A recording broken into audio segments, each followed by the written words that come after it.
Hello বন্ধুরা, good morning. কেমন আছো তোমরা সবাই? মধুমিতা ব্লগের সবাইকে জানাই অনেক অনেক শুভেচ্ছা। তো দেখো, সকাল সকাল আমি উঠে পড়েছি, উঠে আমার মেয়েকে স্কুলে পাঠিয়েও দিয়েছি। তারপরে যেগুলো আমার কাজ থাকে, কাজ সেরে আমি রান্নাতে ঢুকে পড়েছি। আর এদিকে দেখো, আমার ছেলে সকাল সকাল উঠে খেলতে লেগে গেছে। আজকে তোমাদের দাদাভাই যেহেতু অফিস যাবে, তাই আমাকে রান্নাটা ঝটপট করে সেরে নিতে হবে। একদিকে আমি ডাল আর ভাত বসিয়ে দিয়েছি, আর অন্যদিকে আমি সবজিটা কেটে নেব। আমি কি রান্না করছি তোমরা ভিডিওতে চোখ রেখে অবশ্যই দেখাবো তোমাদেরকে। এদিকে এর বাবা স্নান করে পুজো করে নেবে, আর তার মধ্যে দেখো আমার রান্নাও হয়ে গেছে। দেখো, কচুরলতির তরকারি করেছি, ওল সিদ্ধ, আলু ভাজা আর মুসুর ডাল করেছি পেঁপে দিয়ে। আর তার নিচে তো জানোই তোমরা, এখানে ভাত করা আছে। আর এটা কি নতুন করে দেখাবার কিছুই নেই। তো এদিকে আমি এর বাবার লাঞ্চটা রেডি করে নেব। তারপর আমি কিচেনটা পরিষ্কার করে নেব। তো দেখো, লাঞ্চ রেডি করা হয়ে গেছে আমার। এর বাবার ডাল ভাত তরকারি আমি সব রেডি করে দিয়েছি, একটু ঠান্ডা হোক, কারণ গরম গরম ঢেকে দিলে না খারাপ হয়ে যেতে পারে, কারণ খাবে তো সেই দুপুরে। আর আমার রান্না তো 9টার মধ্যে হয়ে গেছে। এদিকে দেখো, এর বাবাকে আমি ফল কেটে দিলাম, ফল খেয়ে নিয়েছে। ওই ব্রেকফাস্টে ফলই খাই। আর আমার ছেলেকে একটু বসিয়ে রাখার জন্য কিছুটা নামকিন দিয়ে দিয়েছি, খাচ্ছে। তারপরে আমি কিচেনটা পরিষ্কার করে নেব। দেখো, সুন্দর করে আমি মেজে ঘষে পরিষ্কার করে নিচ্ছি গ্যাসটা, কারণ রান্নার শেষে বন্ধুরা অনেক তেল ছিটকায়, তাই গোটা রান্নাঘর আমার তেলে চিপচিপ হয়ে গেছে। তার জন্য আমি একটু সাবান দিয়ে ঘষে নিলাম গ্যাসটাকেও, আর টাইলসগুলো একটু করে ঘষে নিলাম। তো দেখো, কত সুন্দর চকচক হয়ে গেল আমার রান্নাঘর, কি সুন্দর আমার শখের কিচেন। তারপরে দেখো, আমি সিঙ্কটাকেও ভালো করে পরিষ্কার করে মেজে নিলাম, এটা ওইদিকে আমার চকচক হয়ে গেল। তো চলো, এরপরে আমি ঘর বাড়িগুলো আরও একবার ঝাড় দিয়ে দিই, কারণ আমি সকালে ঝাড় দিয়েছি, তো মনে হচ্ছে যেন আবার ধুলোবালি হয়ে গেছে। তো সুন্দর করে আরও একবার ঝাড় দিয়ে নিই। তারপর আমি ছেলেটাকে স্নান করাবো। ছেলেটাকে আগে সকালেই স্নান করাতাম 8টার মধ্যে, কিন্তু তারপরে দেখছি কদিন ধরে ওকে ঠান্ডা লেগে গেছে। কারণ ও এখন তো খুব একটা গরম নাই, তবুও ফ্যান চালিয়ে ঘুমাতে হয় ছেলের, নাহলে ছেলে ঘুমাতেই চায় না। সেই জন্যে ছেলেটাকে একটু ঠান্ডা লেগে গেছে। তো এখন বাজছে 10টা, আমি এখন ছেলেটাকে স্নান করিয়ে দিব। তারপরে ছেলে ঘুমাবে। খাইয়ে দিয়েছি তো, আমি সকালেই 9টার মধ্যে খাইয়ে দিয়েছি। তো ছেলে এখন স্নান করে একবার ঘুমিয়ে যাবে, তারপরে আমি বাকি কাজগুলো সেরে নেব।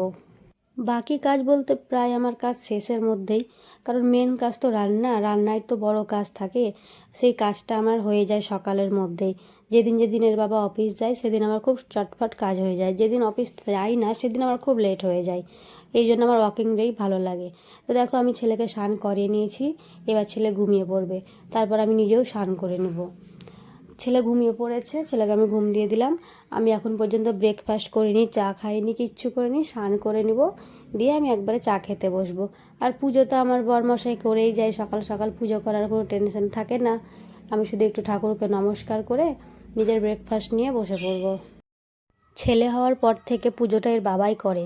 আগে আমিই করতাম পুজোটা, কিন্তু ওই লেট হয়ে যেত, 11টা 12টা বেজে যেত। ততক্ষণ কি আমার কানা না খেয়ে থাকবে বলো? এই জন্য বাবাকেই বলেছিলাম। তো আগে তো বাবা পারতো না ঠিক মতো, এখন এত সুন্দরভাবে পুজো করে, খুব ভক্তি শ্রদ্ধাভাবে। তো আমি তো মনে করি এরকম পুজো আমিও করতে পারতাম না যদি এর বাবা না করে। তো তো আজকে যেহেতু এর বাবা অফিস গেছে, তো যেদিন যেদিন অফিস যায় ওই পুজো করে অফিস যায়, আর যেদিন বাড়িতে থাকে সেদিন আমি পুজো করে নিই। তো তোমাদের সঙ্গে কথা বলতে বলতে দেখো, আমার স্নান হয়ে গেল, একটু সিঁথিতে সিঁদুরটা ঠেকিয়ে নিলাম। তারপরে আমি একটু ঠাকুরকে নমস্কার করে নেব। এরকম একদিনও না যে আমি পুজো করি না, যেদিন যেদিন এর বাবা অফিসে যায় না সেদিন কিন্তু পুজোটা আমিই করি।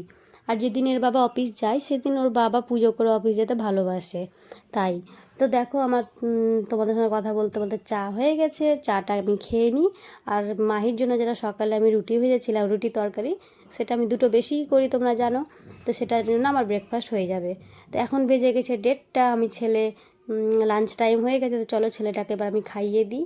তোর ভাত আজকে নিয়েছি, ডাল ভাত, আর যেটা আমি পেঁপে দিয়ে ডাল করেছিলাম ওই ডালটা মেখে চটকে নিব। তো দেখো, আমি কত সুন্দর করে মেখে নিলাম আর ভাতটা দিয়ে নরম করে হয়ে গেল এখন ভাত। এবার আমি ডালটা দিয়ে দেবো। তো ডাল দিয়ে একটু পাতলা করে নিলাম, নাহলে খুব ছোট তো গিলতে পারে না, একদম লিকুইড করে দিতে হয়। এখন ছেলের বয়স 1 বছর 4 মাস, তো আমাকে লিকুইড খাবারই এখন খাওয়াতে হয়। আস্তে আস্তে হার্ড খাবার ধরাবো, এখন কোনো প্রয়োজন নেই, আস্তে আস্তে শিখিয়ে নেবো।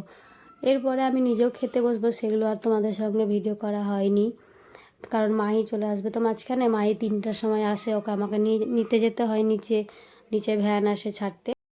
ও ওর ব্যাগ খুব ভারী, তাও একা আসতে পারে না উপরে, আমাকে নিয়ে আনতে হয়। তো দেখো আমি মাইকে নিয়ে চলে এসেছি, মাইকে ভাতও খাইয়ে দিয়েছি, স্নান করিয়ে দিয়েছি, তারপরে মাই এখন শুয়ে শুয়ে টিভি দেখছে। চলো বন্ধুরা, আজ এ পর্যন্তই। আমার এই ভিডিওটা যদি তোমাদের ভালো লেগে থাকে লাইক কমেন্ট শেয়ার করে দিও, আর আমার এই চ্যানেলটাকে সাবস্ক্রাইব করতে ভুলো না। সকলে খুব ভালো থেকো আর সবাইকে খুব ভালো রেখো। চলো টাটা, বাই বাই।